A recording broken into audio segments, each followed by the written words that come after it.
നമസ്കാരം. സൂര്യദീപം അസ്ട്രോളജിയിലേക്ക് എല്ലാവർക്കും സ്വാഗതം.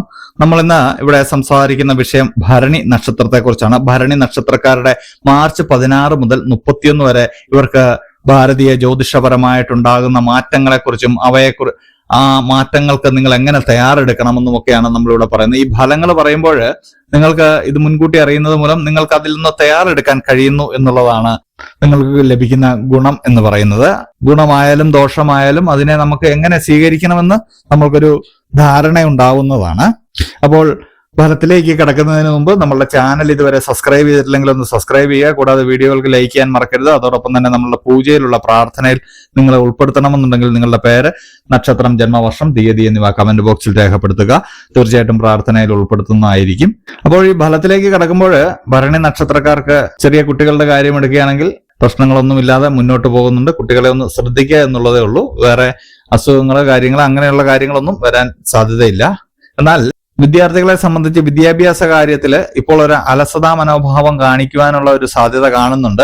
പഠനത്തില് ഒരു ഉഴപ്പ് കാണിക്കുന്നുണ്ട്. അല്ലെങ്കിൽ പഠിച്ച കാര്യങ്ങളൊക്കെ നമുക്ക് മനസ്സിലേക്ക് കയറാതിരിക്കുന്ന ഒരു സംഭവമൊക്കെ വരുന്നുണ്ട്. അത് മനസ്സിന്റെ ആദി കൊണ്ടാണ്. അങ്ങനെയുള്ള ആദികളൊന്നും ആവശ്യമില്ല. മനസ്സിനെ ശാന്തമാക്കാൻ വിദ്യാർത്ഥികളെ പ്രേരിപ്പിക്കുക. അത് മാതാപിതാക്കളും രക്ഷിതാക്കളും ഒന്ന് ശ്രദ്ധിക്കുക. കാരണം ഇവരിലേക്ക് കൂടുതൽ സമ്മർദ്ദം ചെലുത്തുന്നതായിട്ടാണ് കാണുന്നത്. ഇവരെ കാര്യങ്ങളൊക്കെ പറഞ്ഞ് സമാധാനത്തോടെ മനസ്സിലാക്കി മുന്നോട്ട് കൊണ്ടുപോകാൻ ശ്രമിക്കുക. അത്യാവശ്യം വിശ്രമവേളകളൊക്കെ വിദ്യാർത്ഥികൾക്ക് നൽകാൻ ശ്രദ്ധിക്കുക. ഇല്ല എങ്കിൽ ഇവർക്ക് മാനസിക സമ്മർദ്ദം ഏറുന്നതാണ്. കൂടാതെ ഉയർന്ന വിദ്യാഭ്യാസത്തിനുള്ള സാധ്യതകളൊക്കെ ഇവർക്ക് കാണുന്നുണ്ട്. ഇപ്പോഴുള്ള ഒരു മാനസികാവസ്ഥ വിദ്യാർത്ഥികളും രക്ഷിതാക്കളും ശ്രദ്ധിക്കേണ്ട കാര്യമില്ല. ഇവർക്ക് നല്ലൊരു ഭാവി കാണുന്നുണ്ട് വിദ്യാർത്ഥികൾക്ക്. അതുകൊണ്ട് തന്നെ മാനസികമായിട്ട് ഇവരെ ഒന്ന് ഉത്തേജിപ്പിക്കാൻ ശ്രമിക്കുക. ഒരുപാട് സമ്മർദ്ദം കൊടുക്കാതിരിക്കുക.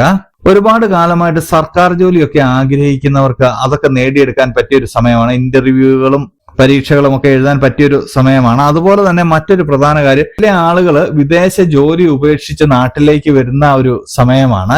ഈ സമയത്ത് വരുമ്പോൾ നിങ്ങൾ കൃത്യമായിട്ടുള്ള ഒരു അടിത്തറ ഇട്ടതിന് ശേഷം വരികയാണെങ്കിൽ മാത്രമേ നിങ്ങൾക്കൊരു രക്ഷയുണ്ടാകുകയുള്ളൂ. കാരണം പല ആളുകളും പറയുന്ന കേട്ട് നിങ്ങൾ ഒരു ബിസിനസ്സിലേക്ക് എടുത്ത് ചാടരുത്. നിങ്ങളുടെ പണം ഉണ്ടെങ്കിലും അത് നിങ്ങൾക്ക് അറിയാവുന്ന മേഖലയിൽ, അല്ലെങ്കിൽ ആ പണം ഹോൾഡ് ചെയ്ത് വെച്ചതിന് ശേഷം അറിയാവുന്ന മേഖലയിൽ മാത്രം നിങ്ങളത് വിനിയോഗിക്കുക. കാരണം ഈ വിദേശത്തുള്ള ആളുകളുടെയൊക്കെ പണം മറ്റൊരാൾ മൂലം ഈ സമയത്ത് നഷ്ടപ്പെടാനുള്ള സാധ്യതയുണ്ട്.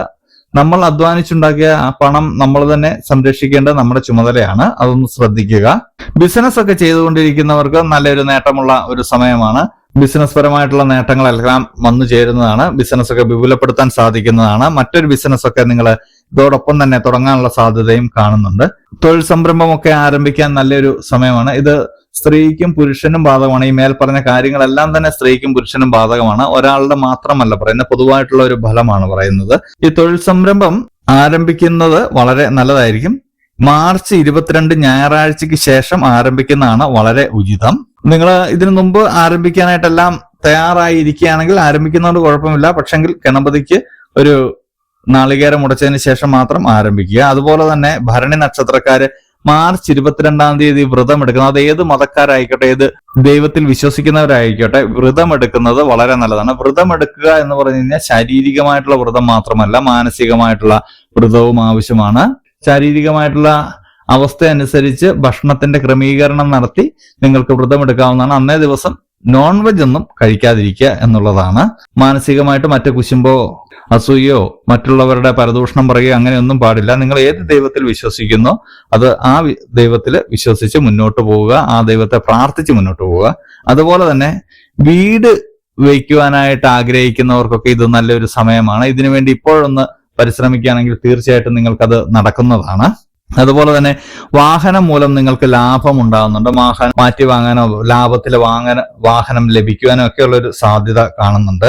വിവാഹ കാര്യത്തിലൊക്കെ ഒരു മന്ദത കാണുന്നുണ്ട്. ഈ സമയത്ത് പരിശ്രമിച്ചാലും ചിലപ്പോൾ ചില കാര്യങ്ങൾ കാരണം മുന്നോട്ട് പോകാനുള്ള സാധ്യത കാണുന്നുണ്ട്. അതിൽ ദുഃഖിക്കേണ്ട കാര്യമില്ല. തീർച്ചയായിട്ടും നിങ്ങൾക്ക് അനുയോജ്യമായിട്ടുള്ള വിവാഹ ആലോചന വരുന്നതാണ്. അതുപോലെ തന്നെ ദൂരദേശത്തേക്കുള്ള യാത്രയൊക്കെ കാണുന്നുണ്ട്. ഈ യാത്ര മൂലം നിങ്ങൾക്ക് നേട്ടമാണ് ഉണ്ടാകുന്നത്. ബിസിനസ് പരമായിട്ടും പഠനപരമായിട്ടും മറ്റാവശ്യങ്ങൾക്കുമായിട്ടുള്ള ദൂരദേശ യാത്രകൾ നിങ്ങൾക്ക് തീർച്ചയായിട്ടും വരുന്നുണ്ട്. അത് യാത്രകൾ മാറ്റിവെക്കേണ്ട കാര്യമില്ല. യാത്രകൾ പോവുക, അത് തീർച്ചയായിട്ടും വിജയത്തിലേക്ക് എത്തുന്നതാണ്. പ്രാർത്ഥനയോടെ മുന്നോട്ട് പോകുക. ഈ നക്ഷത്രക്കാര് മറ്റൊരു കാര്യം ഈ സമയത്ത് ശ്രദ്ധിക്കേണ്ടത് 16 മുതൽ 31 വരെയുള്ള സമയങ്ങളിൽ ഓരോ കാര്യങ്ങളും നിങ്ങൾ ഒന്നിലധികം തവണ ആലോചിച്ച് മാത്രം ചെയ്യുക. ഇതിൽ നിങ്ങൾക്ക് നല്ല കാര്യങ്ങളും വരുന്നുണ്ട്, ചീത്ത കാര്യങ്ങളും വരുന്നുണ്ട്. അതിനെ തിരഞ്ഞെടുക്കുവാനായിട്ട് നിങ്ങൾക്ക് തന്നെ സാധിക്കുന്നതാണ്. നിങ്ങൾ തന്നെ ഒരു കാര്യം വരുമ്പോൾ അതിന്റെ മുന്നോട്ടുള്ള കാര്യങ്ങളൊന്ന് ചിന്തിച്ചാൽ നിങ്ങൾക്ക് ലഭിക്കുന്നതാണ്. ഈ കാര്യം ഞാൻ ചെയ്തു കഴിഞ്ഞാൽ മുന്നോട്ടുള്ള ഭാവി എന്താകും എന്നുള്ളതൊന്ന് ചിന്തിച്ച് ചെയ്യുന്നത് വളരെ നല്ലതാണ്. അതുപോലെ തന്നെ മാർച്ച് 30, 31 തീയതികൾ ചെറിയ തോതിലൊന്ന് ശ്രദ്ധിക്കേണ്ടതുണ്ട്. ധനനഷ്ടം ഉണ്ടാവാനുള്ള ഒരു സാധ്യത ഈ സമയത്തുണ്ട്. ധനം കൈകാര്യം ചെയ്യുമ്പോൾ ഒന്ന് ശ്രദ്ധിക്കുക. ഈ ഭരണി നക്ഷത്രക്കാർക്ക് പൊതുവായിട്ട് പറയുമ്പോൾ ഒരു സമ്മിശ്ര ഫലമാണെങ്കിലും ഗുണങ്ങൾ കൂടുതലുള്ള ഒരു സമയമാണ്. മാർച്ച് 30, 31 തീയതികൾ മാത്രമാണ് നിങ്ങളൊന്ന് ശ്രദ്ധിക്കേണ്ടത്. അതുപോലെ തന്നെ വിദേശത്തുനിന്ന് ജോലി മതിയാക്കി വരുന്ന ആളുകളും ഒന്ന് ശ്രദ്ധിക്കണം. നിങ്ങളുടെ പണം അനാവശ്യമായിട്ട് കളയരുത്, അതും ഒന്ന് ശ്രദ്ധിക്കണം. ഈ 2 കാര്യങ്ങൾ നിങ്ങളൊന്ന് ശ്രദ്ധിക്കേണ്ടതുണ്ട്. അപ്പോൾ ഭരണി നക്ഷത്രക്കാർക്ക് എല്ലാവർക്കും നല്ലൊരു ശുഭദിനം ആശംസിക്കുന്നു. എല്ലാവർക്കും നന്മകൾ ഉണ്ടാവട്ടെ. അപ്പോൾ ഇതുപോലെയുള്ള അറിവുകൾക്കും വിശേഷങ്ങൾക്കുമായിട്ട് എന്റെ ചാനൽ ഒന്ന് സബ്സ്ക്രൈബ് ചെയ്യുക. ഇനിയും മറ്റൊരു വീഡിയോയുമായിട്ട് നമുക്ക് വീണ്ടും കാണാം. നന്ദി, നമസ്കാരം.